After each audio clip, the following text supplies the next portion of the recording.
জনগণের কাছে প্রশাসনকে জবাবদিহিমূলক করার জন্য ঘোষণা করলেন প্রশাসনিক রূপরেখা। আমরা স্বাধীন হয়েছি আবার কারো তাবেদার হওয়ার জন্য নয়, এবং তাবেদার আমরা হইনি। সমস্যার সমাধান আসতে হবে জনগণের কাছ থেকে। বাংলাদেশে জাতীয়তাবাদী হবে রাজনীতির মূল ভিত্তি, জনগণের ভাগ্য পরিবর্তনই হবে রাজনীতির মূল লক্ষ্য। শোষিত বঞ্চিত মানুষের অর্থনৈতিক মুক্তির সনদ সমবায়কে উৎসাহ দিতেন জিয়া। জনগণের সুবিধার্থে বুড়িগঙ্গা সেতুর ভিত্তিপ্রস্তর স্থাপন করেন তিনি। যোগাযোগ ব্যবস্থাকেও দিতেন প্রচুর গুরুত্ব। সর্বনাশা বন্যা থেকে ঢাকা মহানগরীকে বাঁচাতে করলেন ডিএনডি বাঁধ। ঢাকা মহানগরীর সামগ্রিক সুবিধার জন্য ৭৮ সালের ৩০ সেপ্টেম্বর তিনি ঢাকা পৌরসভাকে পরিণত করেন মিউনিসিপ্যাল কর্পোরেশনে। জনতার চাহিদায় টেলিভিশনকে করেন জিয়া রঙিন বর্ণাঢ্য। শেরে বাংলা সরওয়ার্দী ও খাজা নাজিমুদ্দিন এই তিন নেতার মাজার নির্মাণও জিয়ার কীর্তি। বলবীর বড় চির উন্নত বামশির শির নিহারি আমারি নত শিরই শিখর হিমাদ্রি। বলবীর চির উন্নত বামশির। এই সময় শতাব্দীর বিদ্রোহী কণ্ঠস্বর কবি নজরুল ইসলাম পরলোক গমন করেন। জিয়া তাকে বাংলাদেশের জাতীয় কবি হিসেবে সম্মানিত করেছিলেন পরম শ্রদ্ধা ভরে। মিরপুরে ডিফেন্স স্টাফ কলেজ প্রতিষ্ঠাতা জিয়া বলতেন, বাংলাদেশ চিরদিন বেঁচে থাকবে। আমাদের স্বাধীনতা ও সার্বভৌমত্বকে আমরা কিছুতেই ক্ষুণ্ণ হতে দেব না। বিস্ময়কর সাংগঠনিক দক্ষতায় তিনি সেনাবাহিনী, নৌবাহিনী, বিমান বাহিনী, বিডিআর, পুলিশ, আনসার, গ্রাম প্রতিরক্ষা দল, rover scout, boy scout, president's guard regiment গড়ে তোলেন। জনগণের কাছাকাছি যাবার জন্য নাটোরের গণভবনে ও সিলেটে তিনি মন্ত্রিসভার বৈঠক করেন। স্বেচ্ছাশ্রমে অগ্রণী ভূমিকা পালনকারীদের জাতীয়ভাবে তিনি পুরস্কৃত করেন। রপ্তানিকারকদেরকেও যোগ্য সম্মান প্রদান করেন জিয়া। জিয়া তার প্রিয় যুব সমাজের জন্য যুব মন্ত্রণালয় গঠন করলেন, কারণ তিনি উপলব্ধি করেছিলেন যুব শক্তি বাংলাদেশের ভবিষ্যৎ। মহিলা মন্ত্রণালয় প্রতিষ্ঠা করে জিয়া নারী নির্যাতন অত্যাচারের বিরুদ্ধে বিদ্রোহ করার আহ্বান জানান। নিরক্ষরতার অভিশাপ দূর করার জন্য জিয়া বলতেন, শিক্ষাই জাতির মেরুদণ্ড। কারিগরি ও বৃত্তিমূলক শিক্ষার ওপর গুরুত্ব আরোপকারী জিয়ার প্রাণপ্রিয় ছিল দেশের ছাত্র ছাত্রীরা। বঙ্গভবনে হিজবুল বাহারে মেধাবী ছাত্রছাত্রী ক্ষুদে বিজ্ঞানীদের জিয়া বলতেন, তোমরাই হলে বাংলাদেশের হাজার হাজার বছরের পরাধীনতার কলঙ্ক মোচনকারী প্রত্যাশার আনন্দ নিঃশ্বাস। ইসলামী বিশ্ববিদ্যালয়ও জিয়া প্রতিষ্ঠা করেন।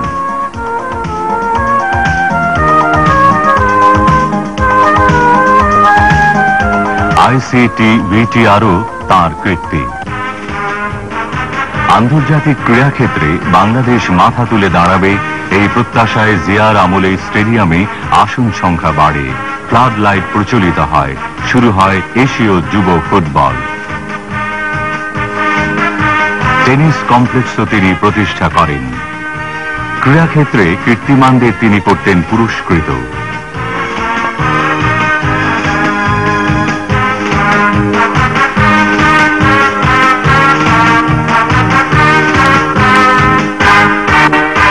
মুষ্টিযুদ্ধের কিংবদন্তি মোহাম্মদ আলীকে তিনি বাংলাদেশে আনেন ও সম্মানজনক নাগরিকত্ব করেন প্রদান। নিজেও সামান্য অবসরে খেলায় উঠতেন মেতে। বাংলাদেশের হাজার বছরের সংস্কৃতির উত্তরসূরি জিয়া প্রবর্তন করেন বাংলা নববর্ষ উৎসব। স্বাধীনতা পদকে ও ২১ পদকে সম্মানিত করেছেন তিনি জাতীয় শিল্পী, সাহিত্যিক ও বুদ্ধিজীবীদের। তাঁরই উৎসাহে প্রচলিত হয় জাতীয় চলচ্চিত্র পুরস্কার। চলচ্চিত্র শিল্পকে ইন্ডাস্ট্রি ঘোষণা, উন্নত মানের চলচ্চিত্রকে অনুদান ছাড়াও ফিল্ম ইনস্টিটিউট ও ফিল্ম আর্কাইভস তিনি স্থাপন করেন। সংবাদপত্রের স্বাধীনতায় বিশ্বাসী জিয়া পূর্ববর্তী সরকার কর্তৃক নিষিদ্ধ সংবাদপত্রগুলোকে মুক্ত করেন। প্রেস ইনস্টিটিউট স্থাপন, প্রেস কাউন্সিল গঠন ও প্রেস ক্লাবের সংস্কারও করেন জিয়া। কবি, শিল্পী, বুদ্ধিজীবী, সাহিত্যিকদের সঙ্গে মত বিনিময় ছাড়াও তিনি প্রথম চালু করেন সংস্কৃতি মন্ত্রণালয়। স্থানীয় সমাজকর্মী, খেলোয়াড় ও শিল্পীদের সংবর্ধনা অনুষ্ঠানে তিনি বলেন, শিল্পী, ক্রীড়াবিদ ও সাংস্কৃতিক ব্যক্তিত্বগণ জাতিকে বহির্বিশ্বে পরিচয় করিয়ে দিতে পারেন। সাংস্কৃতিক মান বিকাশের লক্ষ্যে প্রতিষ্ঠা করেন শিশু একাডেমি।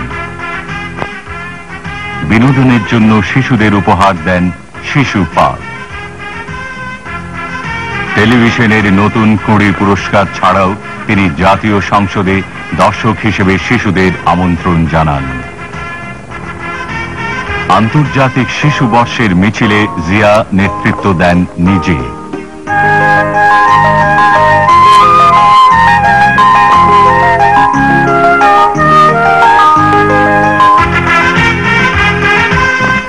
আগামী দিনের নাগরিক শিশুদের প্রতি গভীর ভালোবাসায় তিনি জাতীয় শিশু পুরস্কার প্রবর্তন করেন।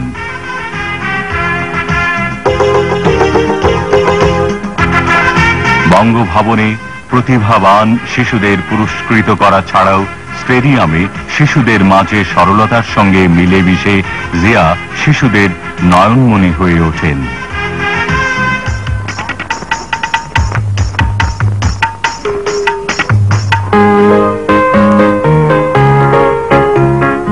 জাতীয় স্বাস্থ্য গঠনে প্রচলিত চিকিৎসা পদ্ধতির সঙ্গে পঙ্গু ও ডায়াবেটিক হাসপাতাল প্রতিষ্ঠায় উৎসাহ দান ছাড়াও জিয়া মহাখালীতে কলেরা হাসপাতাল, হৃদরোগ ইনস্টিটিউট, গ্রামে গ্রামে ডাক্তার প্রেরণ ও শিশু হাসপাতাল প্রতিষ্ঠা করেন। কৃষিক্ষেত্রে উৎপাদন বৃদ্ধির জন্য স্থাপন করেন সার কারখানা। সরকারি কর্মকর্তাদের দক্ষতা বৃদ্ধির জন্য চালু করেন লোক প্রশাসন প্রশিক্ষণ কেন্দ্র। বিশ্বব্যাপী বিমান যোগাযোগের গুরুত্ব দিয়ে গড়ে তোলেন আন্তর্জাতিক বিমানবন্দর। ঢাকায় আন্তর্জাতিক মানের সোনারগাঁ হোটেল স্থাপনও তাঁর দূরদর্শী চিন্তার ফসল।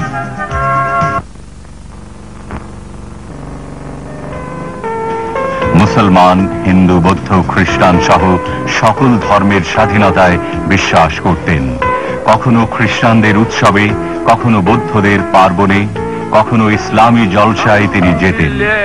বলতেন, দেশপ্রেম ইমানের অঙ্গ।